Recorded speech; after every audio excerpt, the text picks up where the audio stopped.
Suspect is still 97 inside the house. The sister is bleeding out. Multiple wounds to the chest, stomach, and arms.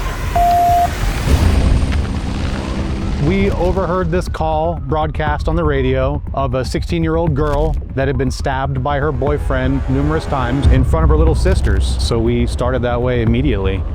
Anything involving children, kids, juveniles, typically there's a more heightened sense of wanting to get there, wanting to find this suspect and take whoever was responsible for hurting that child into custody. So the first few minutes are pretty chaotic. Multiple wounds to the chest, stomach, and arms. If there was fire out, yeah, access to a vehicle. He did arrive in the sister and the RP vehicle. We don't need everybody on the one side. Let's make sure we get some people in that field behind us. You have people going to the actual scene of the crime. You have medical coming in, and at the same time, you're trying to set containment to keep the suspect inside that scene. We have really good containment to the south over there at the street, but we should probably put somebody down there at the corner by the gas station. Okay. Yeah, that's going to be due south of that one on Oriole. Searching takes time. It's slow. It's meticulous. It's frustrating at times. You just have to be patient. That's 9.3. The address we're going to be knocking is 2081.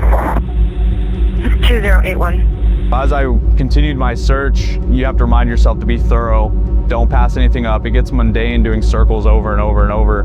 Your body hurts, your neck starts to hurt, but you just have to remember obviously the severity of the crime and the importance of what we're doing to take this suspect into custody and hopefully send him to jail.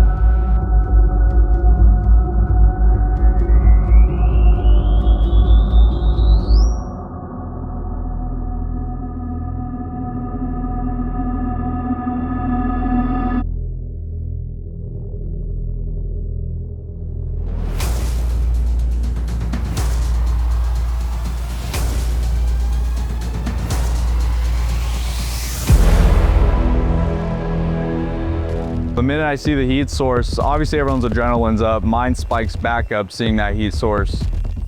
I'm looking over at what he's looking at. He was like, hey, I got a really good heat signature here. I think there's something in this shed, but I just can't tell what it is.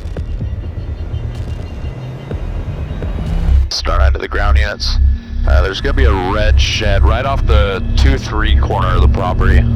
We're getting some sort of heat source to the crack of the door and an open window on the south side. Can't tell what it is, but it's emitting a lot of heat. We couldn't rule it out, but we couldn't verify it. It had to get checked at this point. There's been previous instances where I found things where I thought for sure it was a person and it ended up not being a person. There's always that level of doubt, and as units closed in on that shed, couldn't even see inside the door. The crack of the door was so small, no one could even see with the naked eye. So you start to doubt yourself. You're not quite sure if you found the right thing or if you're making everyone close in on something and put all this work and effort into something that's not gonna pan out. Back there, looks like the door just opened to the front shed. Sorry, he's crawling out of the shed and match the description. BMA, white shirt, black sweats. So eventually he comes out through the door. They order him to crawl, and so he crawls out on his hands and knees, and it's our guy. And so he lays out on the ground, puts his hands out to his side, and they approach him and take him into custody. Deputies are contacting him now and clearing the shed. Deputies contacting the suspect, clearing the shed. I don't think Jake understands like how good of a catch this was. He's gonna get a lot of catches throughout his career, but this is gonna be one of the best he'll ever have. Huge sigh of relief when a person came out of that and not a farm animal.